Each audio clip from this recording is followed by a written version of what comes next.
Bienvenue à tous! Dans ce tutoriel Krita et les suivants, je vais vous montrer les bases du fonctionnement de la lumière afin que vous soyez moins dépendant de vos références et de vous débrouiller quand vous n'avez pas la moindre photosource sur laquelle vous reposez. Et pour notre toute première étape, nous allons apprendre à peindre un sujet dans l'ombre.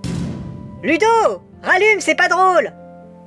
Si peindre réalistement un objet est parfois difficile, c'est parce que les choses que nous voyons dans la vraie vie sont le résultat d'une multitude de phénomènes lumineux. La lumière directe, la lumière réfléchie, l'occlusion ambiante, sans compter tout ce qui concerne la matière de l'objet en lui-même, la couleur, la rugosité, la réflexion, la réfraction.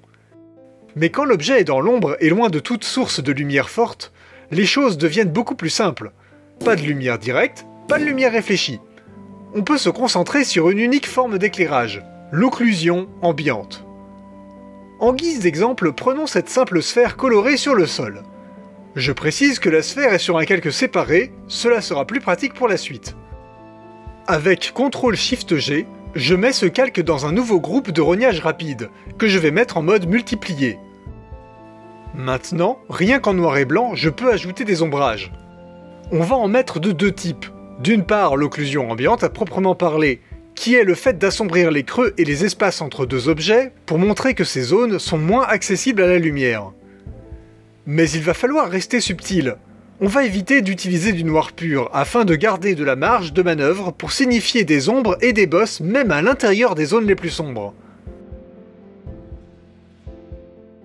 Le lasso peut se montrer utile pour délimiter virtuellement la zone d'action de votre pinceau sur un même calque. Mais parfois, la meilleure solution lorsque des éléments doivent être bien délimités, reste de faire de nouveaux calques de couleurs, intégrés à leur propre groupe, avec leur propre calque d'ombrage. Cela peut faire beaucoup de groupes et de calques au final, alors n'oubliez pas que vous pouvez les renommer et leur appliquer des étiquettes de couleurs pour garder en tête ce à quoi ils correspondent. L'autre sorte d'ombrage que l'on va utiliser ici consiste à légèrement assombrir les formes selon qu'elles sont orientées face à nous ou non. De cette manière, même une simple sphère sans aspérité et loin de tout autre objet aura une notion de volume. D'ailleurs, si vous voulez un aspect naturel, vous pouvez essayer d'assombrir plus fort les surfaces qui font face au sol que celles qui font face au ciel, comme ceci.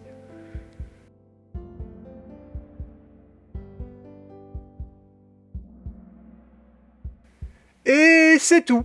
Ce seul procédé peut suffire à donner le minimum de volume nécessaire à une illustration pour se passer des traits noirs de la bande dessinée. Ça n'exclut pas l'utilisation d'un crayonné préparatoire dans un premier temps, pour bien déterminer les proportions des objets et des personnages, mais ce dernier peut rester sale et approximatif puisqu'on ne le gardera pas au final.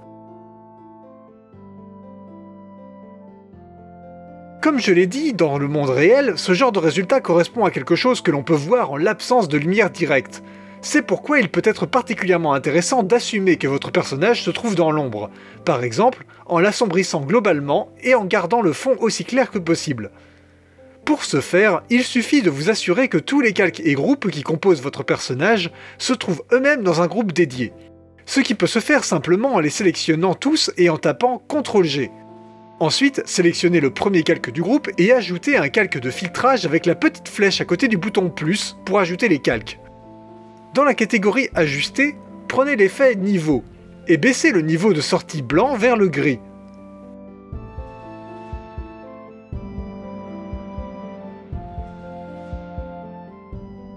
Si nécessaire, faites le contraire avec le fond.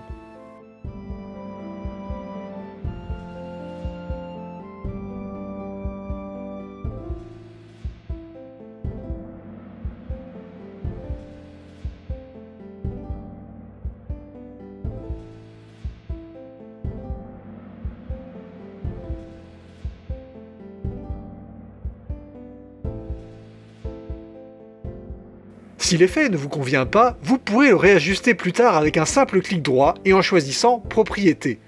C'est tout l'intérêt des calques de filtrage. Vous pouvez essayer quelques effets tout en gardant la possibilité de les modifier ou de les désactiver par la suite. Oh, et savez-vous à quel autre cas de figure ce genre d'ombrage peut correspondre? Les scènes sous-marines!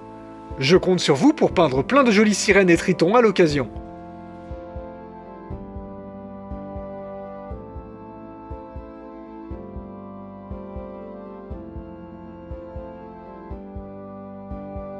Félicitations! Grâce aux connaissances que vous avez accumulées, vous voilà prêt à passer niveau 2! La prochaine étape consistera à ajouter de la lumière directe par-dessus ce que nous avons fait dans cette vidéo. Et vous n'aurez même pas à attendre 6 mois pour ça. Et pour ceux que ça intéresse, ne vous inquiétez pas, la suite des tutoriels Blender arrive très prochainement aussi. En attendant, on vous laisse vous amuser avec cette technique. À bientôt et bonne création à tous! Mais